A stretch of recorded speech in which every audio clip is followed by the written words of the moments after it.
Julie! Madame de Crampon! Ah! Pour être à l'heure, nous sommes à l'heure. Oui, nous aurions voulu le faire exprès. Ah, je suis bien heureuse de vous voir. Comment allez-vous depuis la dernière fois? Oh, vous savez. Oui, je sais. Cela va bientôt faire 1 an que ce cher Victor nous a quittés. 3 ans, Madame de Crampon. 3 ans, voilà ce que je voulais dire. 3 ans. Comme le temps passe vite. Ce sont les minutes qui sont longues. Ce sont les minutes qui sont longues. Bien sûr, bien sûr. Surtout la nuit. Surtout la nuit. Ce cher Victor. Il vous aimait bien, Madame de Crampon. Avant qu'il ne tombât muet, il me parlait souvent de vous. Mon Dieu, quelle idée a-t-il eu de tomber muet? La paralysie, chère Madame, la paralysie, ça a commencé du côté droit. Le côté du foie. Qu'est-il? Le côté du foie. À gauche, c'est le côté du cœur. À droite, le côté du foie. Peut-être. Remarquez, bien avant sa première crise, j'aurais dû me méfier. Si vous savez... Nos rapports n'étaient plus ce qu'ils étaient. Ah oui. Ceci entre nous, Madame de Crampon. Julie, vous connaissez ma discrétion.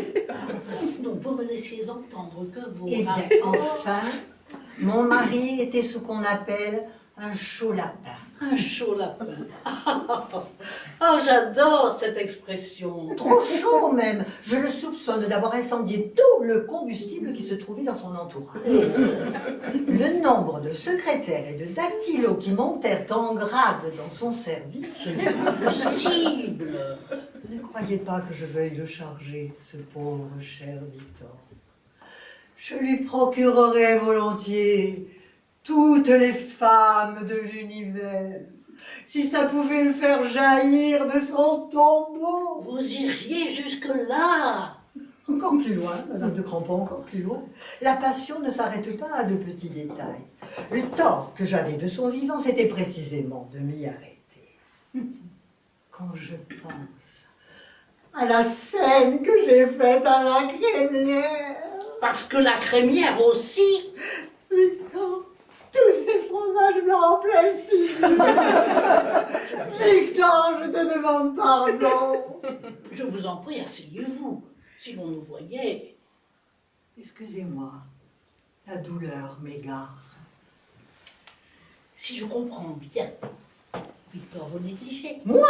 Pas du tout. Eh bien... Mais comme je vous l'ai expliqué, avant sa paralysie, mon époux n'était déjà plus le même. Nous restions parfois 10 jours, 12 jours, 13 jours sans... Oui. D'abord, je m'étais accusée. Julie, tu es froide. Julie, tu n'atteins pas les sommets de ton Victor. Julie, tu manques de souffle. Il était très exigeant. Exigeant, oui et non. Raffiné, surtout. Raffiné. Il s'appelait Badouin, comme vous le savez, Victor Badouin. Mais en réalité, il descendait directement des 2 Sainte-Foy, Villemur de Saint-Onge. Mais comment cela? À la Révolution, son ancêtre, Jules de Sainte-Foy-Villemur de Saint-Onge, pour éviter quelques désagréments, avait emprunté le nom de Badouin. Très exactement, il avait payé un certain César Badouin pour qu'il aille se faire guillotiner à sa place. Et ce monsieur Badouin se laissa trancher la tête de la procuration. Oh, vous savez, pour de l'argent. Ceci, à seule fin de vous expliquer certaines subtilités du monde des femmes. Du sang bleu coulait dans ses veines. Vous, madame, une de Crampon, me suivez certainement. Je vous suis, je vous suis. Donc, pour en revenir à ce qui nous occupe, après m'être d'abord accusée, je me rendis compte que j'avais exagéré mon incurie en ce domaine. Mes froideurs pouvaient nourrir des feux redoutables. D'autres anguilles sont sous roche, pensais-je. Un soir, alors qu'il était rentré encore plus tard que de coutume, je suis allée derrière lui dans la salle de bain. J'ai fermé la porte à clé et je lui ai dit « Victor, j'en ai assez. Choisis, c'est moi ou Barnabé ?»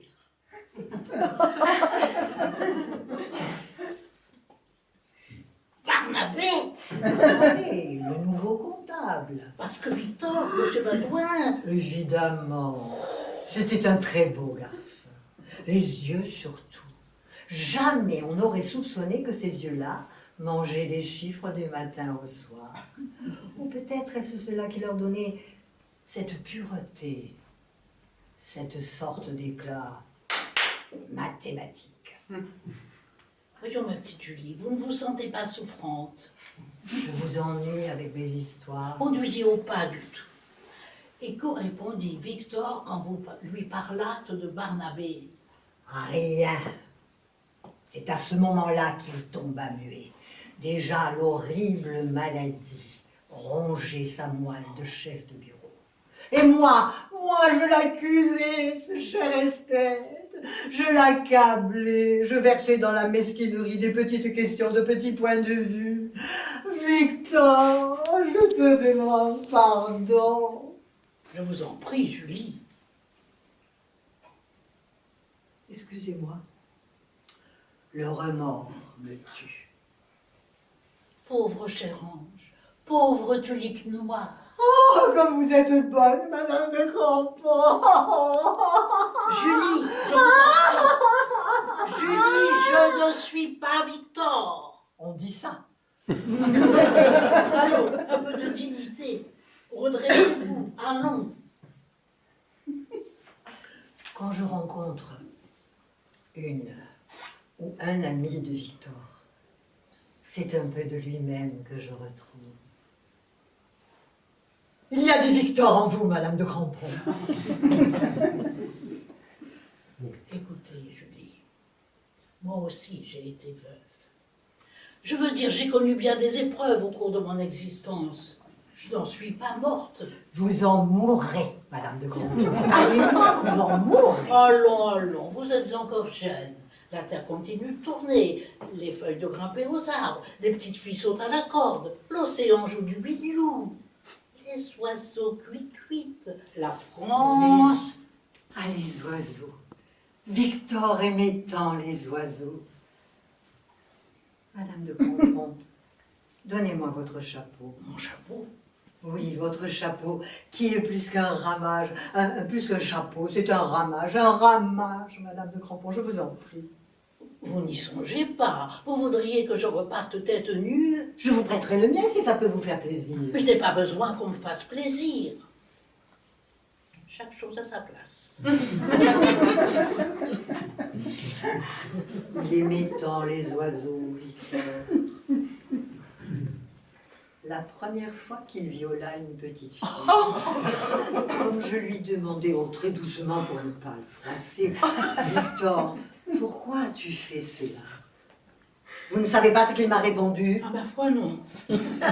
Parce qu'elle ressemblait à un petit oiseau. C'était un poète, mon Victor. Mais ce n'est pas possible. Un homme si distingué, si ponctuel, jamais un mot plus haut qu'un autre. Je vous en prie. Victor me commande ce chapeau. Plumé ou déplumé, je l'obtiendrai. Tenez, puisque cela peut faire votre bonheur. Comment osez-vous me parler de bonheur? Oh, les beaux oiseaux, les gracieux volatiles. Julie, vous n'êtes pas dans votre état normal. Parce que vous, Madame de Crampon, vous vous croyez dans un état normal? Si quelqu'un pouvait passer, Comment? c'est-à-dire, évidemment, on ne sait jamais. Pierre qui roule n'amasse pas mousse. Un tien vaut mieux que deux tu l'auras. Brebis qui belle perd sa moulée. Parlez-moi encore de Victor, ce cher Victor. La première fois que je l'ai rencontré, c'était à l'enterrement de votre grand-mère. Vous vous souvenez de l'enterrement de votre grand-mère? C'était le bon temps. Je me souviens, c'est lui qui l'a tué. Hein? Oui, à partir d'un certain âge, il est indécent de ne pas mourir. Non seulement indécent, mais immoral. Très juste. Vous voulez que je vous raconte l'histoire? Je crains qu'il ne se fasse tard. On bavarde, les heures tournent. Ma grand-mère, comme bien des vieillards, adorait les confitures, la gelée de groseille surtout. La gelée de groseille. Elle aurait vendu son âme pour un seul pot. Un dimanche d'avril, nous étions en famille, nous remarquâmes que Victor s'était rapproché de son oreille en lui glissant quelques mots dans le tuyau. 10 minutes plus tard, l'heure de place se trouvait vide. Mon cœur me lâche. Je sens mon cœur qui me lâche. Où pouvaient-ils être? Oui, où pouvaient-ils être? Dans la cave. Victor l'avait coincée entre deux pots de confiture, avait abusé d'elle. Lorsque nous arrivâmes trop tard, elle était morte. Comme quoi la gourmandise est toujours pure. Naturellement motus, chacun fit comme s'il n'avait rien vu. Dans notre famille, nous sommes très chatouillés sur le monde. Vous saviez que Victor avait la rosette? Morte. Eh bien, Madame de Crampon, que se passe-t-il? De l'air. Allons, vous n'allez pas partir. Je voudrais bien de l'air. Ouvrez les fenêtres. Bah, c'est moi qui suis veuve, c'est pas vous. Ouvrez les fenêtres. Laissez entrer les oiseaux. Oui, oui, oui, oui, oui, oui, oui, oui, oui. C'est votre chapeau que vous voulez. Tenez, je vous le rends. Oui, oui, oui. Quand je pense que j'ai couché avec ce monstre, Quoi? un homme si ponctuel, Victor, mon Victor, dis-moi que ce n'est pas vrai. Mon Victor. Ah, j'y suis. Ça a dû se passer entre le 21 mars et la mi-juillet. Quand je lui disais... Victor, qu'est-ce que tu fais en ce moment, mon grand? Il me répondait invariablement, avec une fine lueur dans le regard. Je me cramponne, je me cramponne. C'était donc ça. Je me cramponne. Victor, je te demande pardon. J'ai dû te rendre bien malheureux pour que tu ailles chercher consolation chez cette vieille chouette. Qui parle de chouette?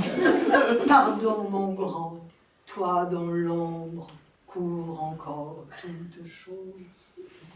Qui est cette femme? Comme elle paraît souffrir. Qui êtes-vous, madame?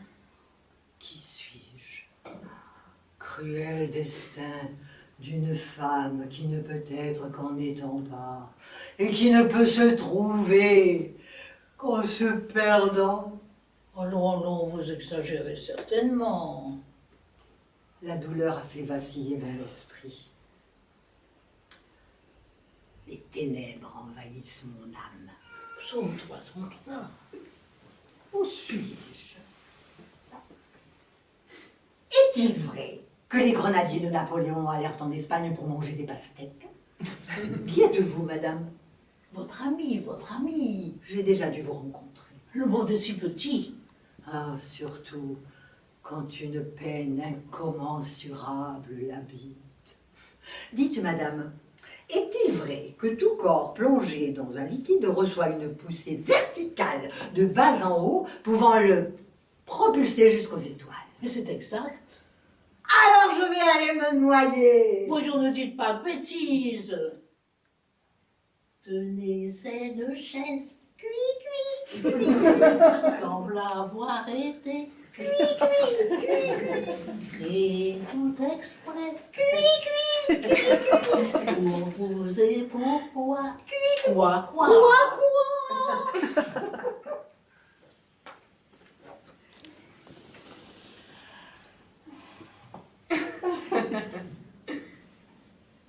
Tout chez vous laisse supposer que vous avez traversé de terribles épreuves. On ne traverse jamais les épreuves. Ce sont elles qui vous traversent. Ainsi que des milliers de glaives, dont aucun ne nous livre son nom. Qu'est-il? Ainsi que des milliers de glaives. Je vous demande pardon, je deviens lyrique. Je vous pardonne. Merci. Que me pardonnez-vous? De devenir. Moi, j'ai été, mais je ne suis plus. Il y a longtemps, très longtemps, j'aimais un homme.